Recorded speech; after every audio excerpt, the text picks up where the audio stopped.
Okay, you're good. All right. So, hello everybody. You know that? Yeah. I know, kind of temperamental. Thank you. So today we have a special presentation about the history of Hungary, and I think the reason why it's important to discuss the history of Hungary is because it shows how a people can change so much over time, but throughout trials and tribulations of history, retain so much of what makes them unique, even under an immense amount of pressure. So the first slide that we're going to go over today is the Magyars, or the main people of Hungary. So they're descended from a tribe that lived slightly west of the Ural Mountains in what is today Russia. However, they migrated east in search of a better life. And they were a horse tribe, similar to the Mongolians or the Scythians, or the Huns, especially the Huns. However, we don't know a lot about them in this stage of their existence because they were a nomadic society. But they were probably really similar to other nomadic tribes that existed, especially the Huns or Scythians, who are from the same general area. But the main legacy of this element of their existence, this age of their existence, is their name, the Magyar, which is the Hungarian ethnonym, which is the name that they call themselves in the Hungarian language. They don't use the word Hungarian, that's an English construction. And the name for the Hungarian language it's still called the Magyar language. However, it's an important time to discuss that Magyars are not the only ethnicity that live in Hungary. There are others, like the Danube Germans or the Slovakians. But this is the main tribe that would form the Hungarian nation as they migrated west into Europe. Who was there prior to the Magyars? So in the Pannonian Basin, which is this area, previously there lived many other tribes. There lived Germanic tribes like the Goths and the Saxons, and also other horse tribes that migrated into that area like the Huns and the Scythians, and a lot of other ones. However, when the Magyars first migrated into Europe, they were raiders. They rode in on their horses and attacked and then fled to their sort of base of operations in Pannonia. And they were not Christians, they were heathens. So they were attacking Christian kingdoms.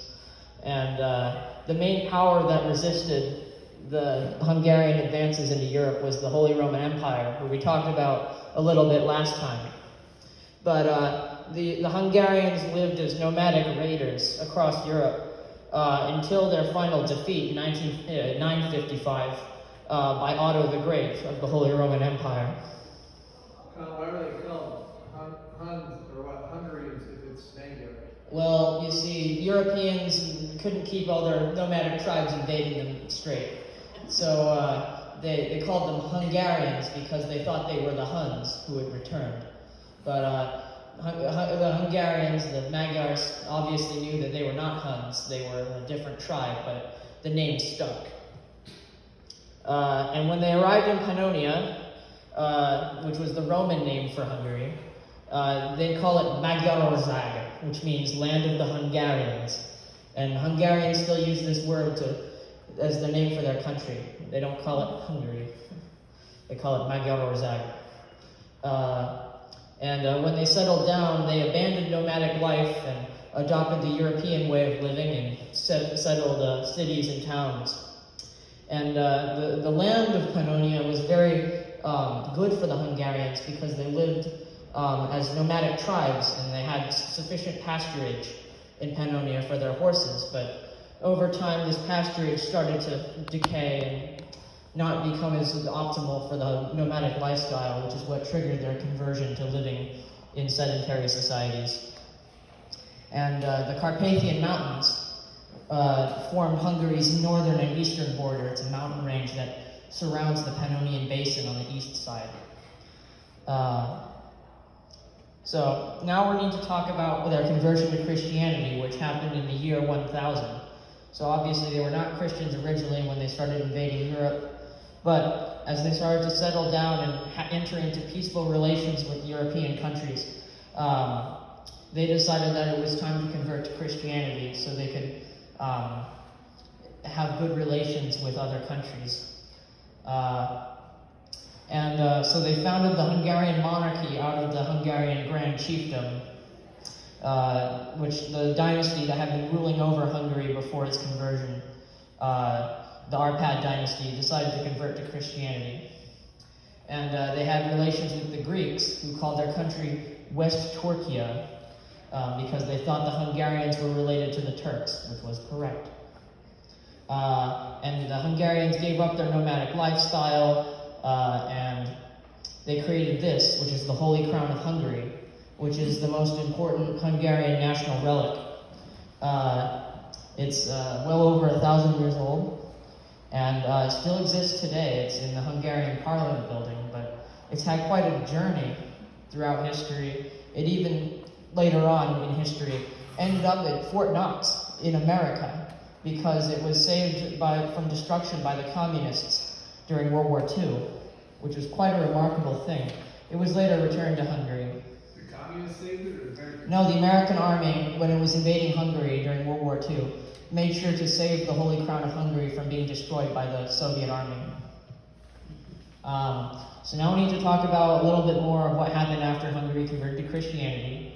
So the period 1000 to 1301, which is the period that Hungary was ruled by its original dynasty, the Arpad dynasty. So King Stephen was the monarch who converted to Christianity. He was later, became so popular that he was canonized and became a saint, which was quite impressive. He was the first Hungarian to achieve sainthood. And the rest of Hungary was gradually converted over a period of about 2 centuries, to where by around 1200, paganism was basically dead in Hungary. Hungary was not a mono-ethnic realm. It had many different ethnicities present inside the Pannonian Basin. You had, of course, the Magyars, which were the main tribe, but there were Germans, Croatians, Slovaks, and Vlachs, or Romanians, that also lived there. But Latin was, of course, the main language of the church, the judiciary, and the nobility, and that was so that they could communicate with each other effectively, regardless of their ethnic origin.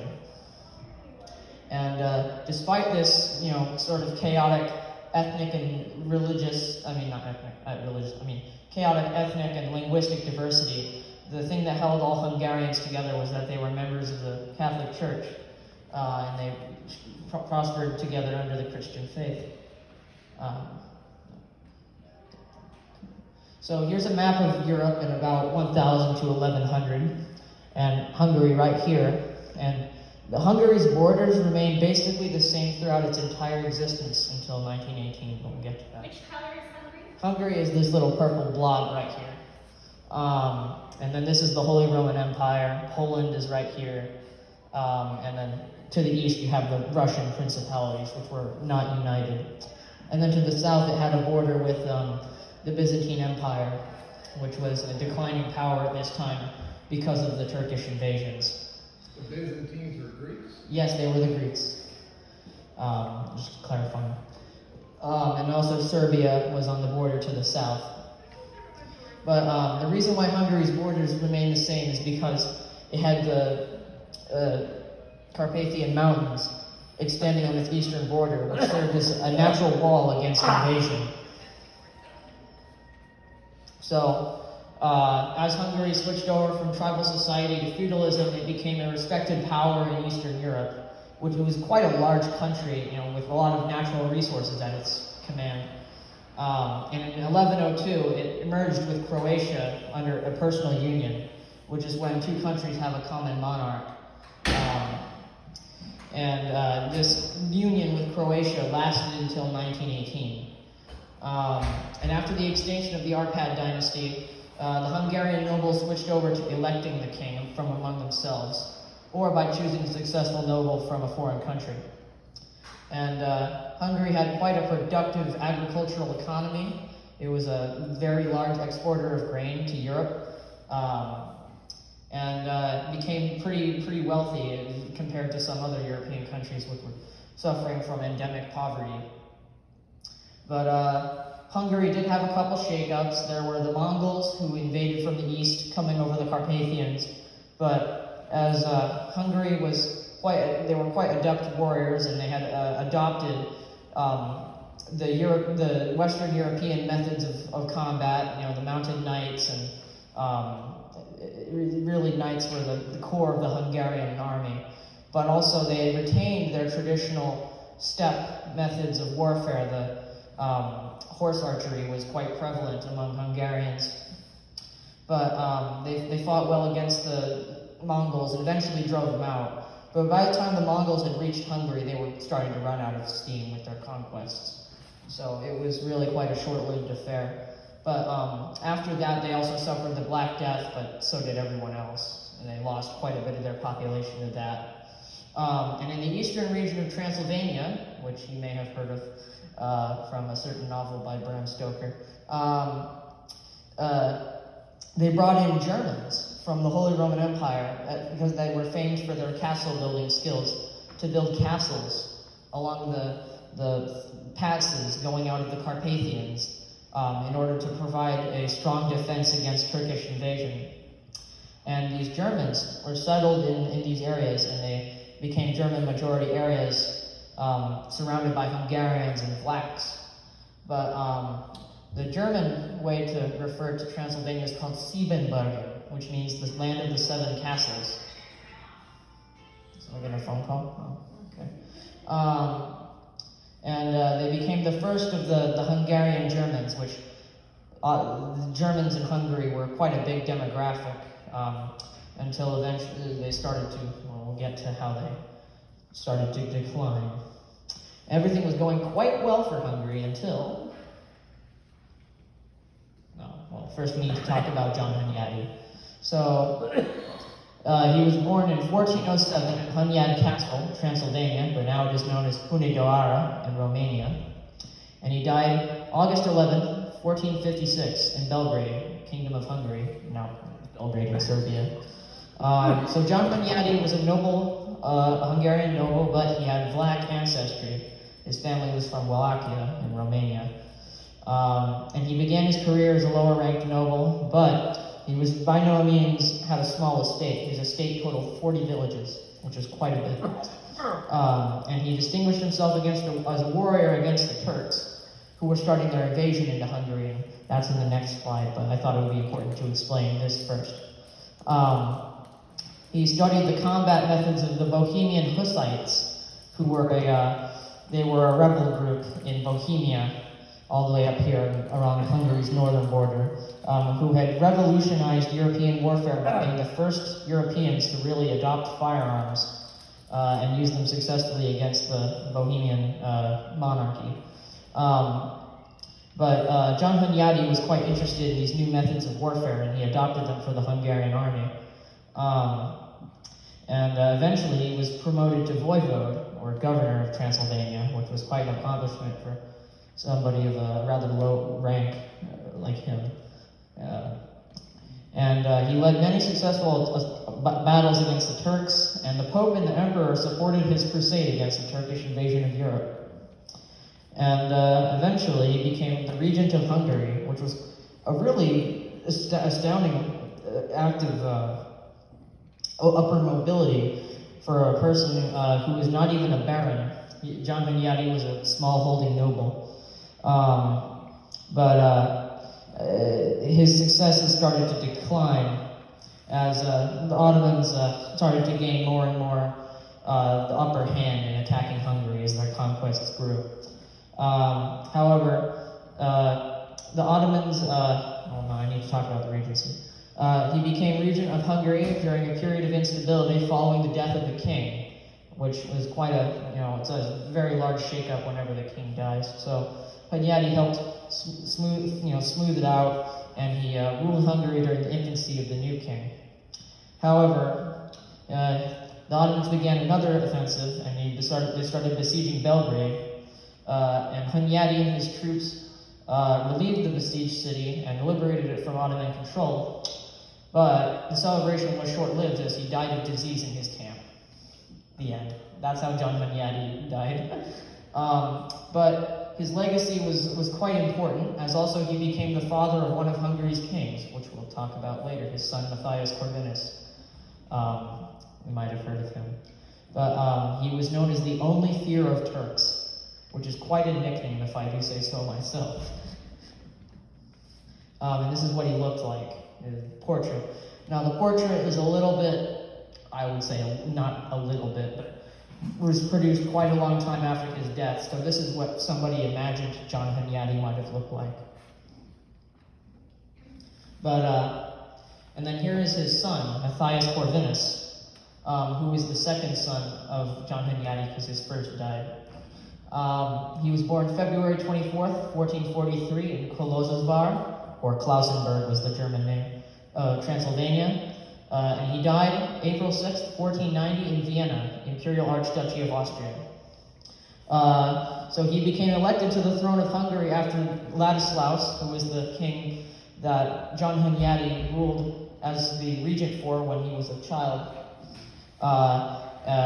He was elected to the throne because John Hunyadi was so popular. He basically wrote his name to the throne, which is, there's nothing else really like it, ever happened. But he created the Black Army of Hungary, they were an army of salaried mercenaries, and are often considered to be the first professional standing army in Europe after the Romans. You know, they've gone quite a while without having a professional standing force. But it was an expensive thing to keep around. He increased the taxes in order to pay for it, which was not very popular with the Hungarian people, but they understood that it was necessary to keep them safe. And he increased the power of the lower nobility, from which he was drawn, as compared to the power of the barons and upper nobility, which he and both he and his father detested. But also there was an alternative claim on the throne of Hungary by Emperor Frederick III, who was the uncle of Ladislaus V, and he actually continued to claim the throne of Hungary, even though Matthias Corvinus had been elected to it. It's pretty crazy. And this is a good time for me to talk about what actually makes a king of Hungary. And the kingdom of Hungary did not work the same way as Western European kingdoms like France or England did. The reign of the new king did not immediately begin after the death of the old one. He had to actually be crowned physically with the Holy Crown of Hungary to continue with the monarchy. And that's what made Matthias Corvinus the legitimate king and made Frederick III nothing but a pretender. So now we're going to talk about the Ottoman invasion, which was the first, what I would call the first fall of Hungary, what caused an immense downturn in Hungarian history for the first time, really. So the Ottoman Turks were expanding their empire. They'd already taken Constantinople, which was a monumentous occasion in the history of Europe, was the fall of Constantinople to the Turks, ending the Byzantine Empire, and, in the opinions of some, finally ending the Roman Empire. However, now the Ottoman Turks had turned all of their attention to conquering the next country over, which was Hungary. It was really quite a hard time for Hungary because they had already been suffering attempts at Ottoman invasion, but now the entire Ottoman army had been turned on them after conquering Constantinople. So now, after a battle called Mohacs, Mohacs is a town about in the center of Hungary. I don't know if it's on this map here, but it's literally right in the middle of Hungary, near the crossing of the Danube. This battle was immensely consequential. It happened in 1526. And basically, Hungary's army had been gotten together by a very young king. His name was Louis II. and he was rather inexperienced at war. And the Hungarian army was about 40% the size of the Turkish host, which was quite massive. Not to mention the outdated weaponry and tactics of the Hungarian army. And they were roundly beaten at Mohacs.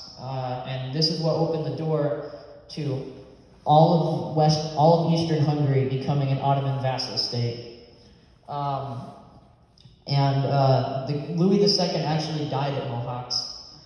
He was like 27 years old, and while he was riding away from the battle trying to flee, he fell off his horse into the Danube and drowned in the river because his heavy armor held him down. He couldn't get up. Yeah. However, only a very small foothold of the original Kingdom of Hungary remained around the northwest, and this is called Royal Hungary. So whenever I refer to Royal Hungary, it means this part. And this Ottoman occupation will last for another 2 centuries. And this is what Hungary has to try to overcome for another 200 years. So, we have to talk about the reconquest of Hungary. So, the Habsburg dynasty of Austria, and this is the flag of Austria right here during this time, had been selected for the kingship of Hungary by the Estates General, or the Assembly of Hungary, due to their powerful military and economic capabilities. So if I go to this map here, which I'm going to use here, all of this land to the west here is Austria, which is lands under Habsburg control. And the Habsburgs have been the ruling dynasty of the Holy Roman Empire for about more or less 3 or 4 centuries at this point. So they were really quite powerful and entrenched. So the Hungarian parliament decided to elect the Holy Roman Emperor to the kingship of Hungary so that he would use his resources to drive away the Turks and liberate Hungary. And slowly but surely over time, the Hungarian side would gain the upper hand in the Ottoman wars. And also with the influence of many other conflicts happening around the same time, like the 30 Years' War was also used as an excuse by the Austrian leadership to invade Hungary because it was under Ottoman control. And Transylvania was an Ottoman vassal state, and it was aiding the Protestant side in the 30 Years' War, but I could make a whole other presentation about that. a lot of this, it's its own presentation. I'm very simplifying it. But at the Second Battle of Mohacs, which is where the Turks were finally driven out of Hungary, at the same place where they had secured their dominion. But at the Second Battle of Mohacs, Ottoman power was broken in the same spot where it was forged, which is quite a poetic ending to the whole thing. So now Hungary had been recaptured, and it entered into a period of relative prosperity compared to the Ottoman occupation. And the Hungarian Royal Army became more and more closely connected with the Austrian Imperial Army because they shared the common monarch. The Habsburg dynasty retained its control of Hungary after helping free it from Ottoman control. But Hungary gradually became more and more integrated with the other Habsburg realms like Austria, and it was generally protested by the nobility who resented the royal authority undermining their autonomy.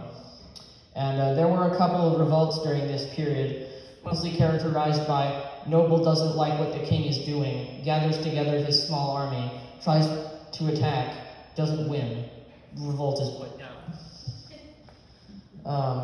And then moving on to the Napoleonic age, which I'm going to talk about rather briefly. The Royal Hungarian Army fought against Napoleon alongside the imperial troops from Austria.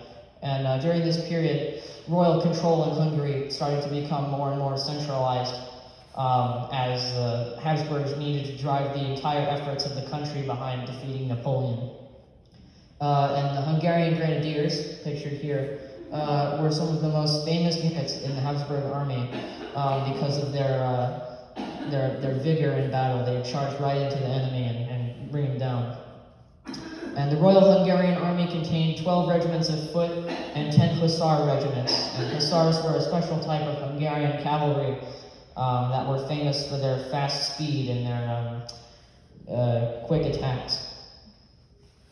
And then we need to talk about the revolt of 1848, which is probably the most significant anti-Habsburg revolt in Hungary, because it was influenced by these new ideas of liberal nationalism that were becoming popular in Europe at this time. The Hungarian Estates General had passed laws granting the right to vote to the majority of Hungarian citizens. And the new king, Franz Josef, decided that he didn't like this, that he thought it was detrimental to his policies, so he decided to roll back these laws, and so he could continue on with his very personal style of rule. However, this resulted in the revolt, which was it was basically led by the nobility with the idea that the commoners were the main force behind it, but someone's got to be bankrolling a revolution, right? So after this, the Franz Josef actually agreed to restore Hungary's original constitution, which limited royal power quite a bit. So did he fail? Did the revolt fail? The revolt failed, but it resulted in them getting their goal anyway, through negotiations. So it was basically successful, but failed at the same time. It's kind of weird like that.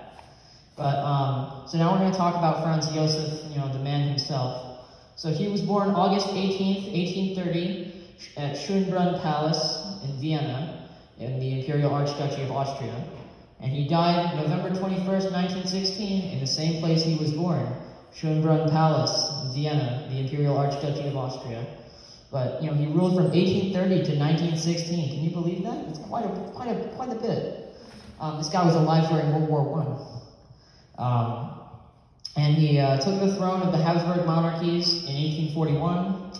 And in the early part of his reign, he ruled as an absolute monarch. He had a very personal style of rule where he was basically he and his advisors determined policy with minimal influence from the elected assemblies. He ruled all of Austria-Hungary. Yes, all of Austria and Hungary was his, as well as limited control over the other German states, which waned over time due to the rise of Prussia. Would that make him like as big as Charlemagne in terms of the area that he covered? No, he was not Charlemagne, but he did have quite a bit of land. He had Hungary and he had Austria. I have a map later on that I'll use to explain it. Question? Yes? When did it start being called the Austro-Hungarian? 1867. I have a slide about that. Was that here done or was that later? Mm, It was during his rule. It was during his reign that he decided to reorganize the empire. But, however, the rising influence of the liberal politicians forced him to give over more and more of his day-to-day decision-making to the elected assemblies of Austria and Hungary. In 1867, he negotiated the reorganization of the Habsburg Empire into the lands represented by the Imperial Council and the Crown Lands of St. Stephen, more commonly referred to as Austria-Hungary. He continued to act as the national leader until his death in 1916 to pneumonia, which he contracted during a walk in his garden with the King of Bavaria while it was raining. Yeah. But he was getting kind of old at that time, so the people said, like, he's going to drop dead any minute. He was quite old. But I think he did a very good job. I'm not denigrating him, but I'm just... So now we're going to talk about Austria-Hungary a little bit. The Compromise of 1867. So in 1867, Hungarian political leaders entered into a dialogue with Franz Josef, where they demanded a return to the traditional status of the Kingdom of Hungary as an independent nation from Austria. So by the end of the negotiations, the Austro-Hungarian Compromise emerged. Austria and Hungary had separate prime ministers and separate parliaments, and separate armies specific to the country alone. They were under the control of the prime minister of those countries only. So there was the Austrian KK Landwehr and the Hungarian Honved, which they were basically like the National Guard, but just like the National Guard of Hungary and the National Guard of Austria. Can I describe that map? I'm getting to the map. So this side right here, this green, is the Kingdom of Hungary and the Kingdom of Croatia, which was in a personal union with Hungary. So they shared the same government, but Croatia had quite a bit of autonomy within Hungary. And then on everything in pink here is the lands represented in the Imperial Council, or Austria. So you have also Bohemia, which right here was considered to be, it was under the Austrian government, but it had quite, just like Croatia, had quite a bit of autonomy. There was Galicia Lodomeria, which is, it was created during the partitions of Poland in 1775, which came within the Austrian sphere of influence during the partitions of Poland. And then everything right here is the Imperial Archduchy of Austria, which is considerably larger than Austria today due to the influence of the post-World War I treaties. There's South Tyrol, which was ceded to Italy, and then there's Slovenia, which is Slovenia today. But anyway. What's yellow? Oh yes, the yellow. I'm getting to the yellow. So the yellow is the Condominium of Bosnia and Herzegovina, which was created around 1907 when Austria-Hungary liberated Bosnia from Ottoman control during the Balkan Wars, which was like the prequel to World War I. But this also is kind of also the reason for World War I, because Gavrilo Princip was mad about living in Austria-Hungary, so he decided to murder Franz Ferdinand. During this period, Austria and Hungary were considered to be different countries in international relations. Austria and Hungary had their own embassies in other countries, so like sometimes they're even next door to each other, like the Hungarian missions to Germany and the Austrian one, like literally the buildings were like in a block of each other. So where's Germany at now? Oh, well, this is Germany right here. It's right next to it. It's not marked on this map because this map is only concerned with Austria-Hungary, but Austria and Bohemia had a border with Germany. Anyway, let me think here.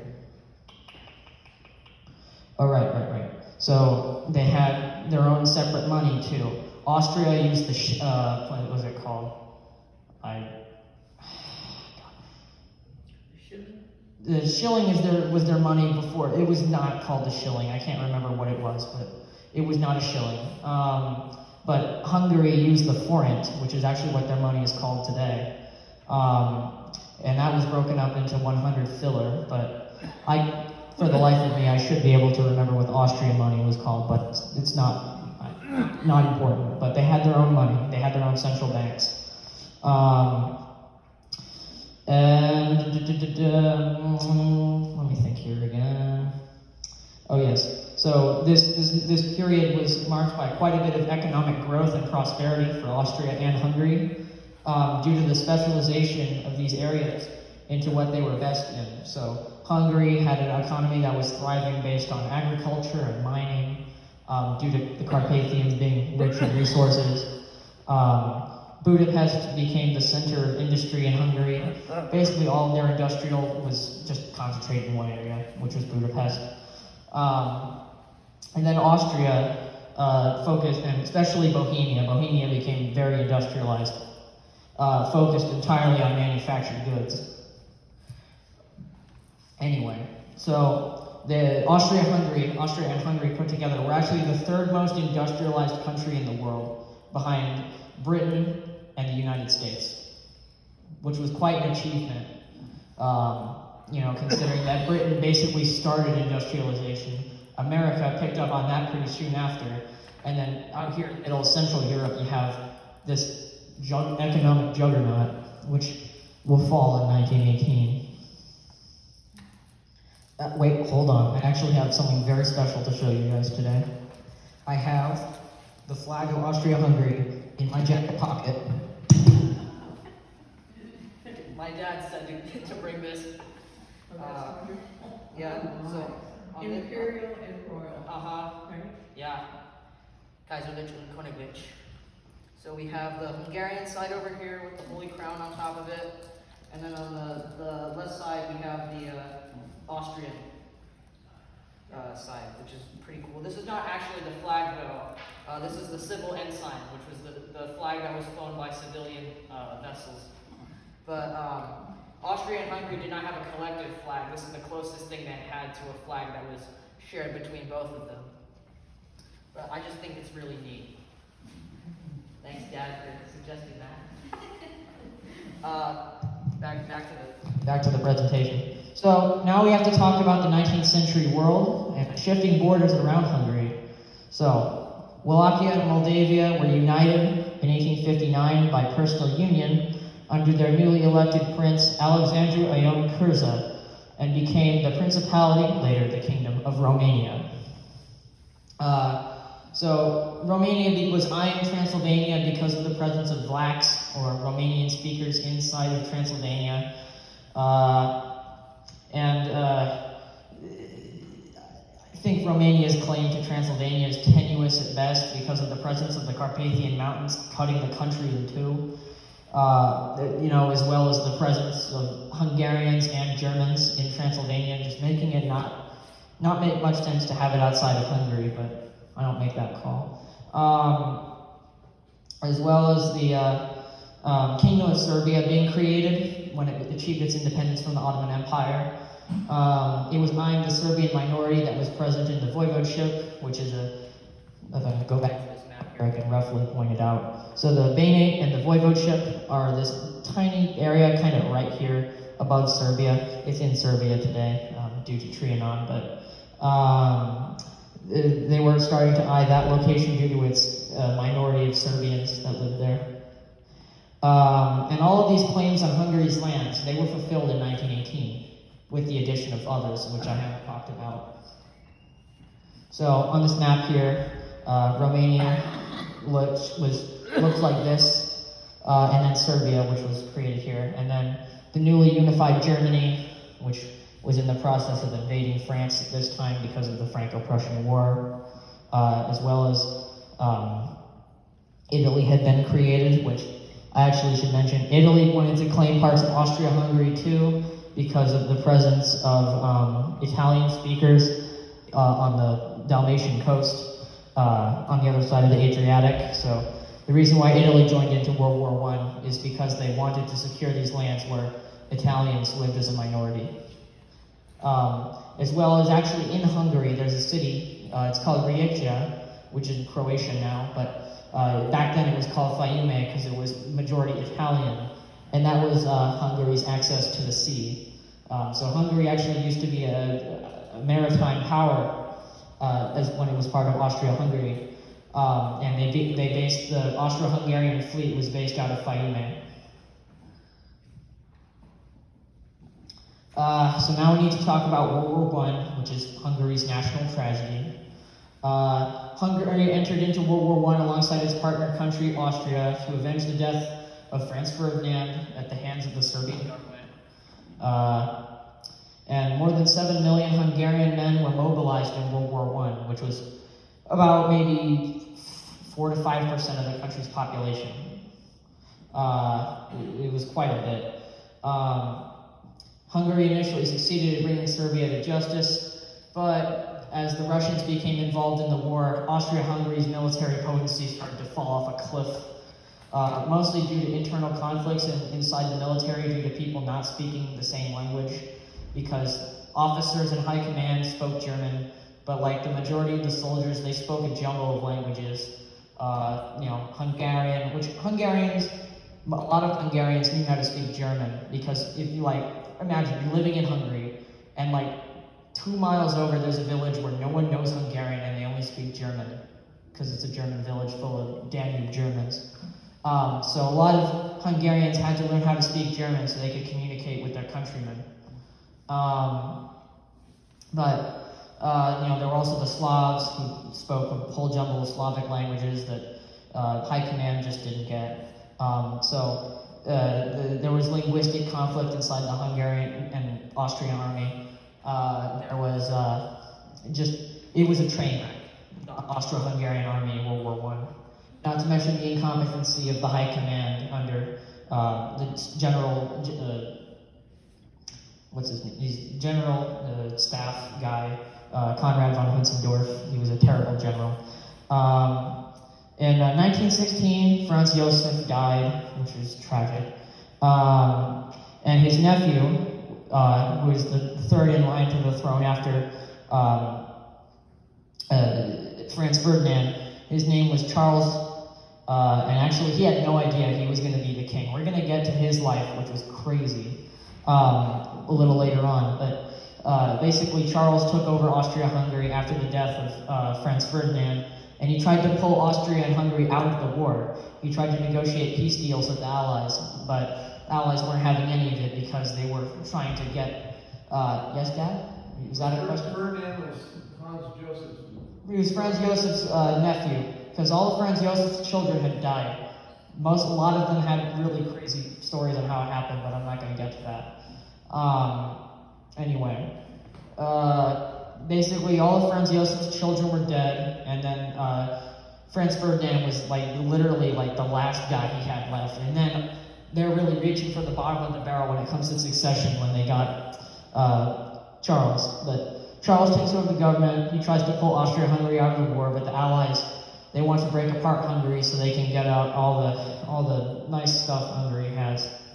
So a lot of subversive elements in the Kingdom of Hungary. A lot of socialists, communists, and also ethnic nationalists like Slovakians and Croatians, and all of these ethnic minority groups that were seeking their independence from Hungary for nationalistic reasons. Were making clandestine deals with the Entente. And this resulted in their rebel groups getting into the governments of Czechoslovakia, Yugoslavia, after the end of the war, because they helped negotiate the overthrow of Hungary. And Hungary was defeated by the attrition and overwhelming force of the Allies during the war, and the Allies would abuse Hungary with the Treaty of Trianon, which is something we're going to get to really quick. But first, we talk about a little bit more about Charles. So he was born on 17th August 1887 in Austria, and he died 1st of April 1922 in Portugal. He'd been exiled to Portugal. So he was heir to Austria-Hungary after Franz Ferdinand got murdered, and he was known for being the first Habsburg monarch to have attended a public school instead of being privately tutored. However, he did attend a rather prestigious one. He attended the Schotten Gymnasium, which was intended to be the model for all public schools in Austria-Hungary. But still, nonetheless, it was quite scandalous that a member of the royal family was attending a school with commoners. So he took over Austria and Hungary after Franz Josef died, and he tried to get a peace deal with the Allies, but this failed due to Allied designs on Austria-Hungary.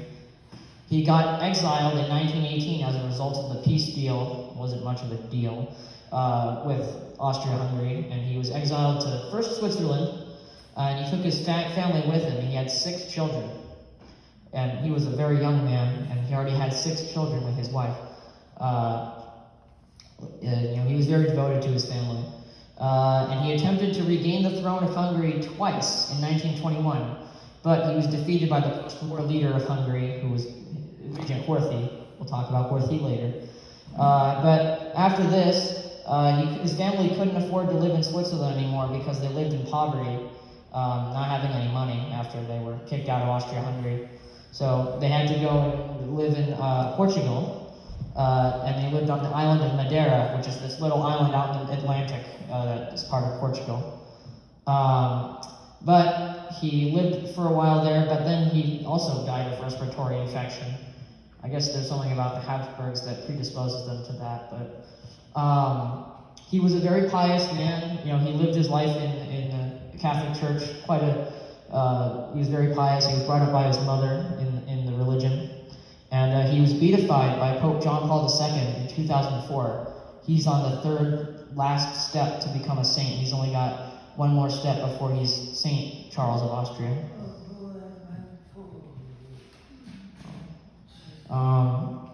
Which is a very impressive thing. I hope he reaches that. And then here's a picture of him at his wedding to his wife, Empress Zita, who was Zita of Bourbon-Parma, who had family ties to the Bourbon dynasty of France and Spain. And I could get into the whole history of that, but I don't have time. So now we're going to talk about the Treaty of Trianon, which is the second fall of Hungary after the Ottoman invasion and occupation. So due to being on the losing side of World War I, Hungary was subjected to a violent and humiliating peace treaty. So Woodrow Wilson, who you may know as President of the United States, published his manifesto of the 14 points, where basically he said we need to ensure that national minorities have their own separate states, which Woodrow Wilson intended this so that Austria-Hungary would never rise again and he wouldn't have to worry about Central Europe forming a power bloc. He used his power and influence to break apart the Kingdom of Hungary, giving Transylvania to Romania, southwest Hungary to Croatia, upper Hungary to Czechoslovakia, the Burgenland, which is a region in West Hungary, populated entirely by Germans, to Austria, who also was a fellow loser in the war. Can you imagine being the fellow loser in the war, but you received part of your allies' territory? I mean, this is really just done to make a point against Hungary. And the voivodeship and the Banate went to Serbia. And Hungary lost more than 70% of its previous land area. 70% of your country gone in an instant. And families were torn apart by this. You know, there's like invisible walls were erected separating the family members from each other. And actually in Hungary today, there's a memorial of the Trianon Treaty, where it's just, there's the middle of the street and there's two walls. And on these walls, there's the names of every Hungarian village, town, and city that was lost to Trianon. And the names are bigger based on how many people live there. You know, one day I'm going to go there and I think I'd cry. But more than 2 million Magyars and the other ethnicities like the Danube Germans became separated from Hungary by invisible walls put up by the Allies. And yes, families were torn apart, and of course, Hungarians who found themselves outside of Hungary overnight experienced much ethnic discrimination and mistrust by their occupying countries, especially in Romania and Czechoslovakia, and also in Yugoslavia, just everywhere. And then, so here we're going to use this topographic map to explain. So, I mentioned earlier that Carpathians separate the rest of Romania with Transylvania. I mean, this is why it just doesn't make any sense. It's why Transylvania is part of Hungary, is because it's inside the Carpathian Basin. And then up here in Slovakia, or what is now Slovakia, Upper Hungary, it was a mountainous region, it was populated by Slavs instead of other Hungarian ethnicities. And then in the west here, this is Burgenland right here. This is the part that was given over to Austria, and then also the Banate and the voivodeship are right there.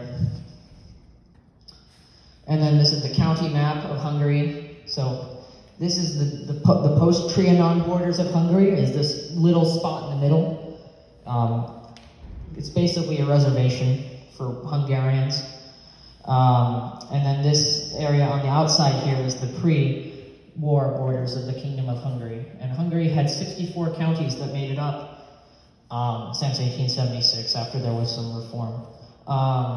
But all that was left in Hungary is basically Budapest at the center, with only a couple of the cities that made up Hungary still left inside of it.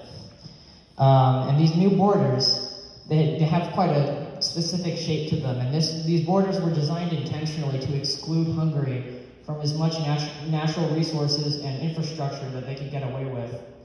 Hungary lost 80% of its access to mining and timber, and they also lost the majority of their railroad infrastructure. Most of Hungary's railroads were located outside of this central area, and they would just go into Budapest and pass through some other cities, but the majority of Hungary's railroad infrastructure was divvied up by the Allies.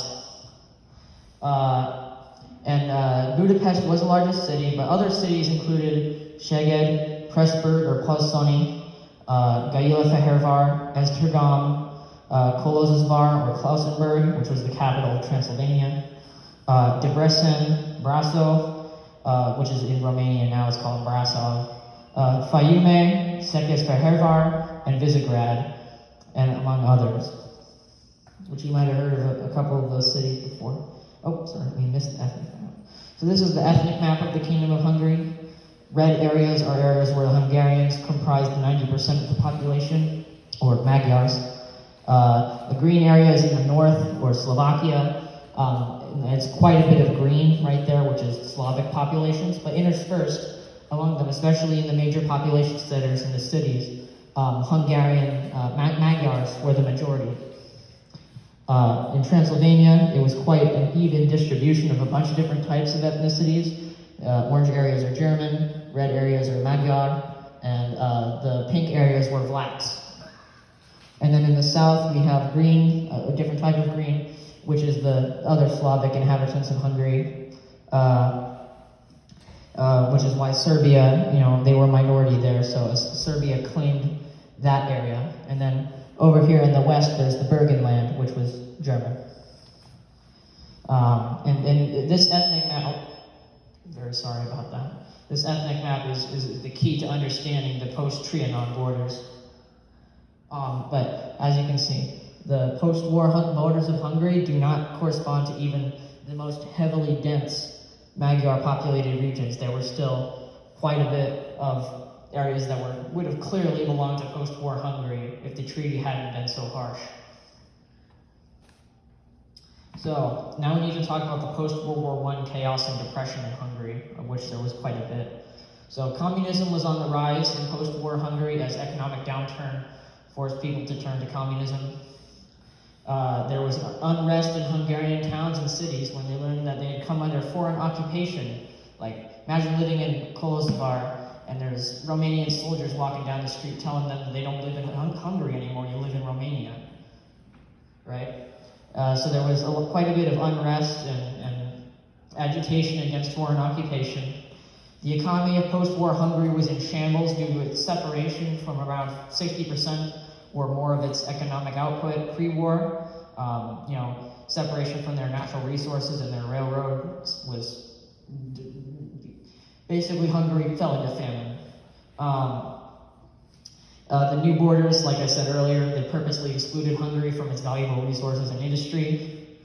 Hungary relied on international investment to regain its footing, which this international investment throughout the 1920s would come from fascist Italy, and then later on in the 30s, Nazi Germany would start investing in Hungary, and later on this would force Hungary to basically become a Nazi lapdog. And there were various short-lived insurgencies and skirmishes that happened throughout post-war Hungary. And then there's the Hungarian Soviet Republic. So the Hungarian communist leader, Bela Kun, started a communist revolt in post-war Hungary that resulted in the brief formation of the Hungarian Soviet Republic. Spoiler alert, this isn't the first time Hungary falls to communism.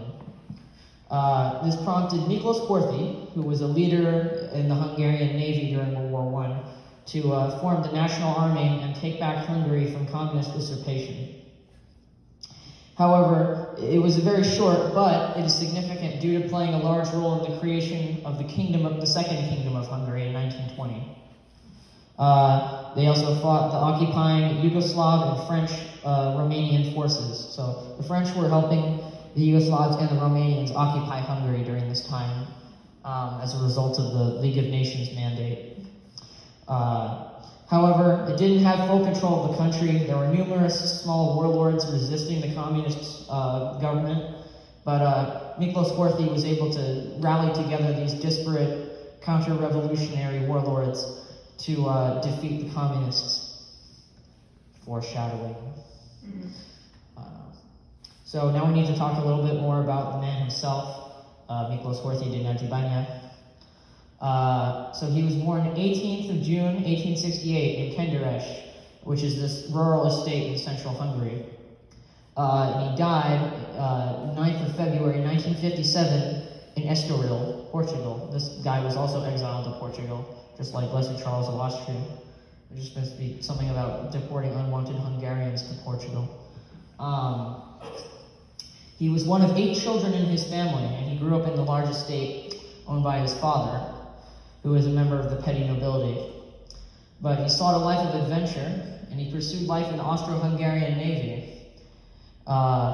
And that's where he gained his fame as a naval commander in World War I. So he was a remarkable student at the Naval Academy, and he became a junior officer, and he traveled the world. He learned a lot of languages in addition to Hungarian. So he traveled as far as New Zealand, acting as a naval envoy for Austria-Hungary. And he also went to America, and on all these places, he just went around the world, really. He got to see the world. So he became quite the cosmopolitan. But eventually, this over time did cause his Hungarian language skills to decay. So when he returned to Hungary, when he was talking, like he spoke Hungarian with a German accent, and he forgot a lot of Hungarian words, so his Hungarian was interspersed with English and German. So when he couldn't think of the Hungarian word, he'd use a German or an English one. So he led the fight against the communists at the head of the National Army, and he was later invited by the Hungarian Parliament, or what was left of it, to serve as the regent of Hungary and refound the Kingdom of Hungary. So he resented the Treaty of Trianon, and he said that the death of the Austro-Hungarian monarchy was the saddest moment of his life. And in lecture cannot talk.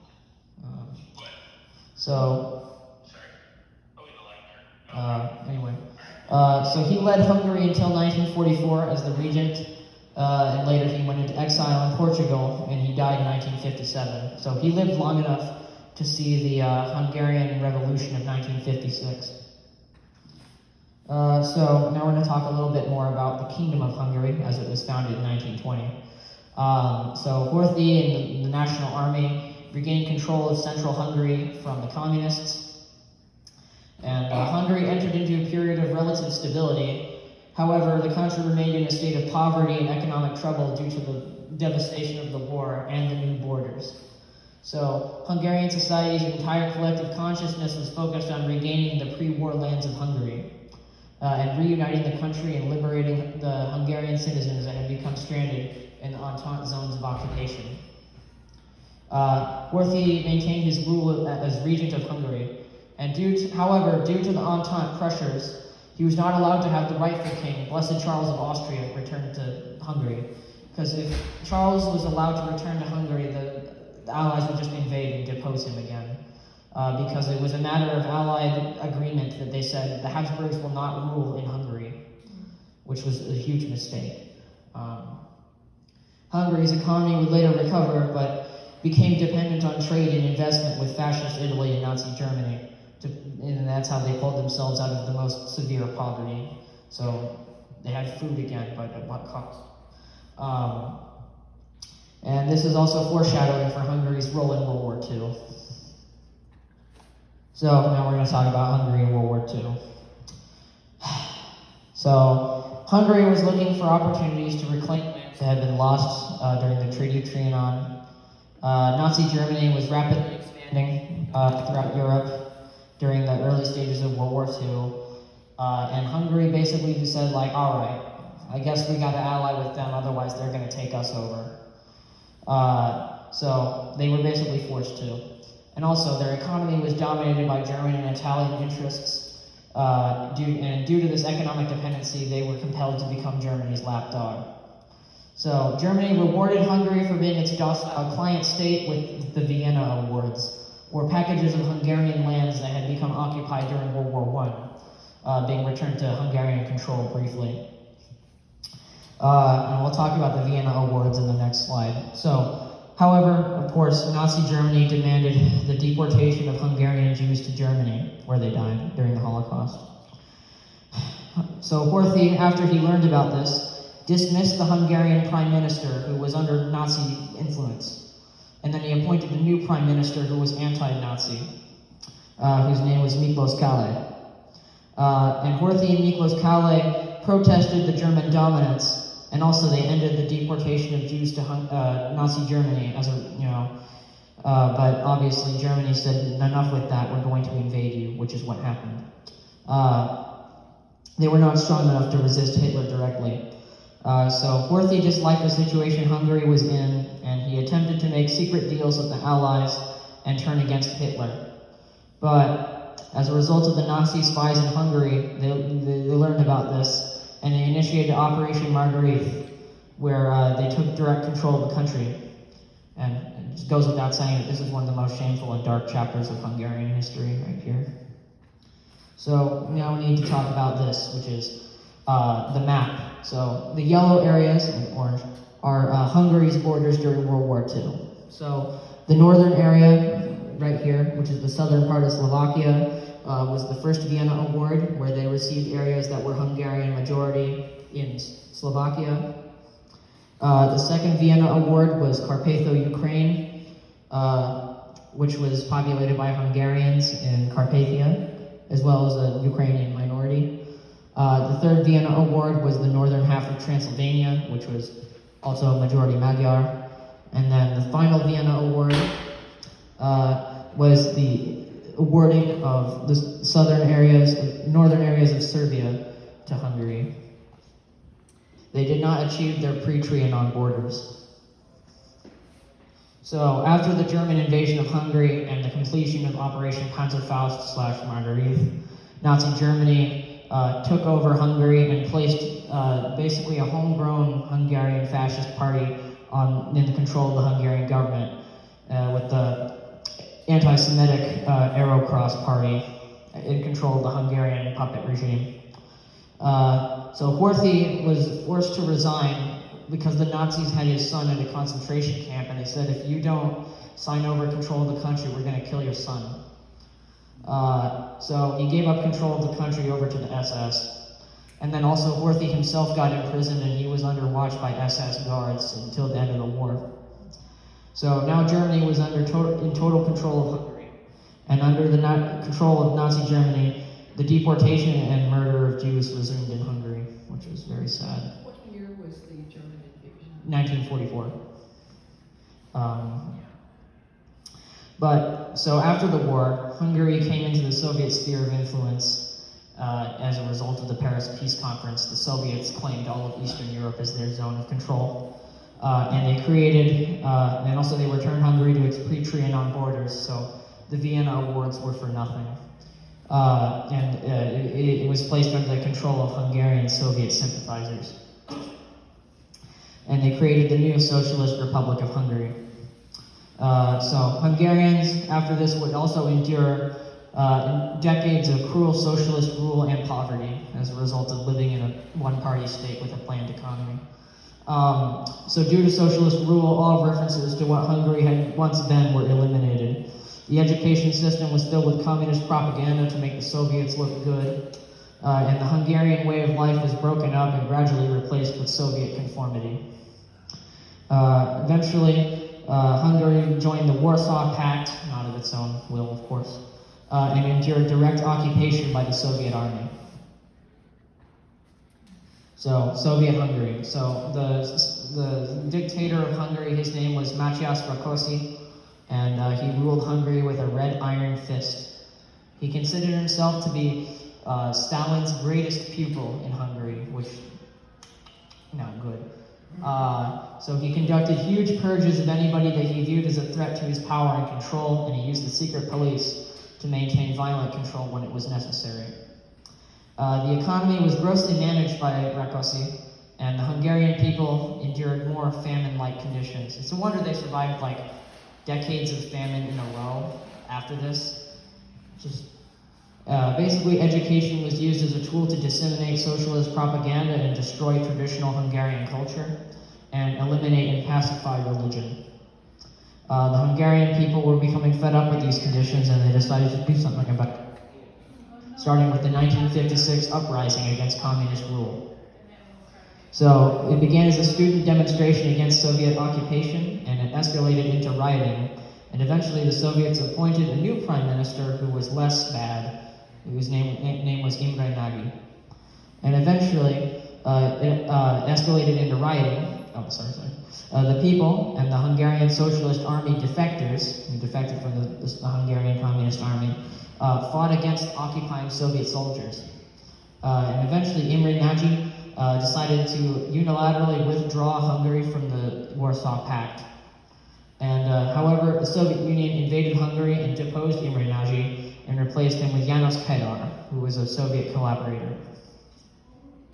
And also, I need to explain the flag here. So the flag has a hole in the middle of it because the revolutionaries cut out the communist symbol from the middle of the flag, and they flew it with the hole in the middle of it. And the flag with the hole in the middle of it is the symbol of resisting communism in Hungary. And then Hungary came under more occupation and control by the Soviet army. But they did loosen some things. Hungary was allowed to have goods imported from the West, and Hungarian citizens were more free to travel to the West than other socialist countries' citizens. But they remained a Warsaw Pact state with a planned economy until 1989. So the Hungarian people still lived in conditions that were pretty close to poverty. Like, if we were going by like American standards, they lived in poverty. But there was a thriving market for Western goods that were smuggled into the country, just like every other socialist economy. It was a quiet, dreary place to live. It was a sterile socialist nightmare. And of course, these buildings, these new brutalist housing developments, brutalist architecture, basically just like live in a concrete block. They were created as affordable housing, but they're soul-crushingly ugly. They were intentionally designed that way to break people's spirits. And they still exist today. A lot of them haven't been torn down yet. They still exist as affordable housing for people. But they're one of the many examples of socialist apartment blocks that are still standing, just like in Russia and Ukraine and all these other countries. They have just miles and miles of these socialist apartment blocks that really make you wish you didn't have to look at them.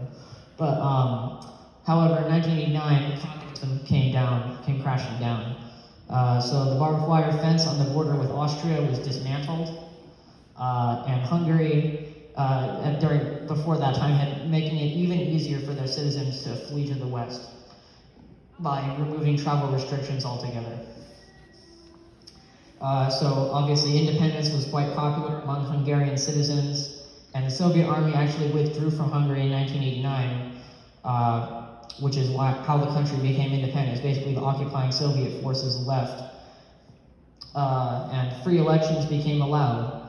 And eventually, all of these new parties, these democratic parties, which were underground in Soviet Hungary, came to the surface. They were allowed to be in public, and they had the first ever elections where freely elected government was chosen.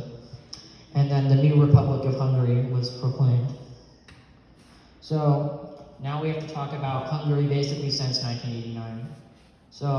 And as a result of the fall of communism at the end of the Cold War, Hungary gained its independence. And Hungary transitioned to a market economy rather well because its previous planned economy was relaxed quite a bit. Private ownership of things was allowed, unlike the Soviet Union. Until the very end, they remained a hardcore planned economy state. But they lagged behind many other European countries for quite a while. Hungarian citizens didn't really escape the throes of poverty until the late 90s. And they formed the Visegrad Group, which was an economic alliance that helped it jumpstart its new market economy. And the Visegrad Group, I think, included Austria, Slovakia, and Poland, as well as Hungary. But corruption was rampant in Hungary's early years as a post-Soviet state, and I'm not going to say they eliminated corruption, it's just become less obvious. And people in Hungary became more free to explore their country's heritage and their past before socialism, which is really great. And then throughout the 2000s, Hungary's economy became one of the fastest growing in Europe, so now it's almost reached parity with Western European countries. And that's where our presentation is going to end. And then here I have a slide with a bunch of references that I used. And then the end.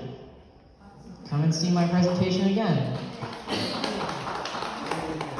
Anybody have questions? I want to tell you that my aunt was the bookkeeper in Vienna for one of those smugglers that was doing border crossing.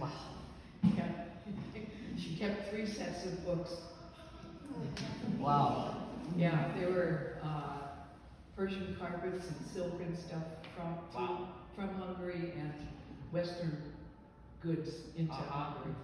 Yeah, in Hungary, well, it was allowed to have Western goods that were like actually like legally bought and brought in. They were too expensive for Hungarians to actually buy. So the majority of Western goods that were owned by Hungarians were actually illicitly acquired. Even though the government said, but you can buy Western things, they're just 4 or 5 times as expensive as the socialist version. Well, she was, Yeah, that's heroic. You know, I think that's really awesome that you shared that with us. Yes? Well, a friend of mine and her family left Hungary when they could, and well, they came to my temple in New Hampshire. Mm-hmm. But she talked about how bad it was. Yeah, it was really quite miserable for Hungarians until the end. I mean, in 1989, like, sure, they weren't like starving to death en masse, but nobody would choose to remain in Hungary if they were given the chance. They really suffered from World War I. Until now, Because the Allies were really very hard on Yeah. Hungary. Hungary, didn't deserve what it got. They didn't deserve it. No, and it caused so many problems for them down the line. It caused them to turn to the Axis in World War II. It wasn't that they really shot themselves in the foot with the whole Trianon thing. Any other questions? You showed maps with separation of ethnic groups. Right, yeah, the ethnic map. Would I know, did they speak different languages? Yes. How were they separated? So the language, I think this map is based on the census of 1910, which was the last census before World War I. And it's based on what people reported their ethnicity and language to be. So, like, German people spoke German, Magyars spoke Magyar. Their ethnicity and their language was basically connected. Well, I'm trying to understand in my head whether it still exists today, that when people meet, they know what ethnic group you're in. Or are they so mixed, which would seem the normal way things go, that you could no longer draw a map like that? This map doesn't exist today, and I actually failed to mention why. So after World War II, as a result of the Potsdam Agreement, where they were going to, basically the Allies said, all right, all Germans living in not Germany, so like Germans living in Hungary, Germans living in Poland, or what used to be Prussia, basically Germans living anywhere outside of what the Allies said is Germany, have to get out and flee to Germany. And the Potsdam Agreement was basically ethnic cleansing conducted by the Allies to ensure that there would be, quote unquote, no more German irredentism. So the Hungarian Germans, who had been more than about 20% of the population of the Kingdom of Hungary for a while, 20% of the population of Hungary was gone in an instant. For hundreds of years. Hundreds of years they've lived in Hungary. Yes? I have a question about, are these Germans from Germany? Or are No. they Germans? They were from, speaking oh, sorry. Also from Austria? Austria was allowed to be there too. So basically they said to the Hungarian Germans, flee to Germany or flee to Austria, but you can't live here because we're going to throw you out. If your history was German and you spoke German, they said you go to Germany. Right, You're out but of if it. your history was Austrian and you spoke German. You could stay in Austria, but you couldn't stay in Hungary. You couldn't be in Poland, you couldn't be in Hungary, you couldn't be in Romania. You couldn't live anywhere that wasn't a German-speaking country that the Allies recognized. Now remember, these weren't people that had moved there. They'd been 7, 8, 10, 12 generations in Hungary. One day they come and they said, you're all in one. You're going to Germany. How did they know? How did they know? Because they looked, the Soviet army went door to door and said, hey, what language do you speak in this house? And then they would respond in German. And then the Soviet army said, all right, you have 2 months to get out of here or we're going to kill you. If you looked German and if you spoke German, you were expelled. And you gotta remember that Magyars were Central Asian. So when people looked at them, they looked Asian. And so they'd say, okay, that's a Magyar, they can stay, the rest you gotta go, your Europeans get out. And that wasn't the Hungarians saying they wanted to do that, that was the Allies saying. Yes, it was America, it was the Soviets, really. The Soviets were the ones enforcing this, where they basically went door to door in every Hungarian town and city, and if you responded to the door saying hello, yeah, you got kicked out. So basically the Germans who were able to continue living in Hungary, they hid. They pretended to be Magyar. They didn't respond to the door to the Red Army soldiers with hello. And what does that fix? I forgot now. Why did they do that? Why did they do that? Is so that Germany would never have any claims on other countries ever again based on ethnicity. So basically, the reason. It's called conceptualized reservationism. And what you do with the reservation is you take any group that you're afraid of their expansionist views and you put them in one spot. So after World War I, we did it in Hungary. We said all of the Magyars will be in a reservation in central Hungary. After World War II, we said we're going to liberate Hungary by taking all the Germans and putting them only in Germany. So whatever group was triumphant in the previous regime, they would say, okay, we're gonna now suppress you so that we don't have to worry about you coming back and attacking us. You will live in a restricted area. That still exists? Yep. Yep. The Germans of Hungary, when they migrated to Austria, many of them went to Austria because it was closer, but a lot of them ended up in Austria or Germany, and they still retained their heritage as, we are Hungarians, we were forced out. And even though they speak German, they're German ethnicity, they consider themselves to be Hungarians first, Austrians and Germans second. Now a lot of them went back to Hungary after the fall of Glasnost, after the fall of the Soviet Empire. Some of them actually did return to Hungary. They returned to their old homes, their old towns, and created a new community there. So a lot of towns in Hungary, they have signs, like city limit signs in 3 languages. They have the Hungarian, they have the German name, and then some of them very close to the border with Slovakia and Transylvania have the third name in Slovak or Romanian. But yeah, a lot of these Germans who were expelled were able to return to Hungary after World War II, not after World War II, after the fall of communism. They were allowed to return because the ethnic policy had kind of been relaxed. Yes? What happens to the minority groups? I mean, you're talking about great populations of Germans, they have to be minorities. Yes, the minorities. So Slovakia, very northern upper Hungary, was basically, the countryside was inhabited by Slavic people, Slovaks, but the cities were the territory of the Magyars and the Germans. So Pressburg, which is called Bratislava today, is the capital of Slovakia. But back then, before they drove out the Germans, German people were the main ethnic group in Pressburg.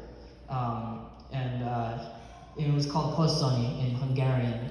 But You gotta remember the Germans were generally more affluent than the historical Magyars because they had been brought in as craftsmen. yeah, they were tradespeople, city dwellers, merchants. They lived. They were not rural. Well, except for the ones who were rural, who lived in Transylvania. The biggest chunks of them were bourgeois, right? So they lived in the city, they had higher income, they historically had always had higher income, so they kind of lived that way. Which is what animated the Slovaks against them, was that they were viewed as the rich people who were oppressing them, whereas the Slovaks were rural and They were farmers. they were So farming surrounding people. territory would be the Slovaks would be the farmers. What about the religiously? Oh, yes, religious minorities. So the majority of the Kingdom of Hungary was Catholic, but Protestantism had appeared in the 16th century, and Protestantism was a rural minority in most of Hungary. There were just a couple villages, every county where everybody knew that those guys were Protestants and you had to leave them alone because they were different, versus the majority of Hungary being Catholic. But also, in Transylvania, the the Vlachs, they were Orthodox. A lot of them were Orthodox, but they became Uniates when the Orthodox churches had agreed to return to the Catholic Church as Greek churches. You got to remember that. Remember, we went back to the Ottoman Empire when they drove the Ottomans out. They drove Muslims out, right? It was all Christian. Everything was going to be Christian religion from there. So there was a small amount of non-Catholic, but everyone was Christian. So there was some Orthodox Christians over here. There was a small group that were non-Catholic Christians here, but the vast majority of them come from the Catholic. So anyone in the Jewish faith were. Oh, yes, okay, so I did not mention the Jews yet, I'm sorry. So the Jews were they lived in cities. They were the urban minority.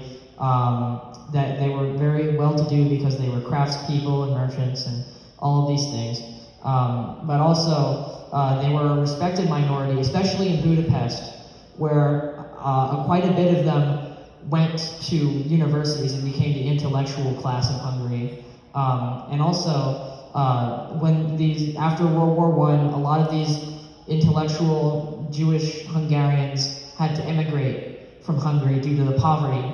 And they ended up in America, and you had a lot of big names in scientific America, like John von Neumann and Theodor von Karman, and a lot of them were Hungarian Jews who had emigrated from Hungary, and they ended up in America, where they were able to use their scientific talents for America.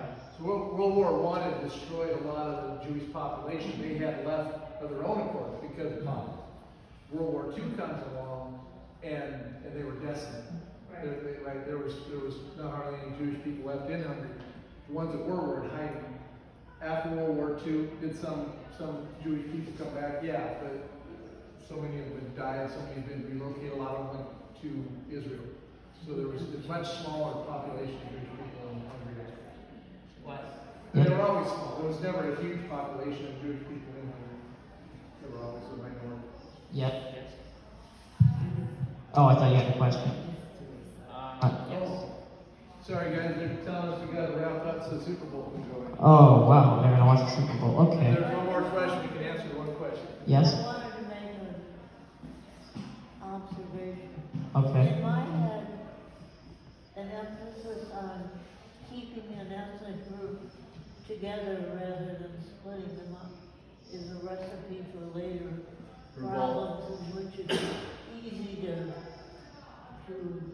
use that for the wrong reason. Yeah. Yeah, for sure. Well, Throughout history, that's happened over and over and over. Yeah. And so it's not always a bad thing to be dispersed. I want to thank you though for this wonderful yeah. presentation. It's Uh-huh. been great. Thank you for coming. You know, I really enjoyed your additions to the presentation and your questions. What's your next lecture? So I have them every other I Sunday. think it's 2 weeks. I think it's in Not 2 Not weeks. next week, but the week Ask after. them what they want to hear about. What do you want to hear about? Anybody have any suggestions? We changed things a little this time. Connor was covering epochs before. We decided to take an area and do an area. Uh-huh.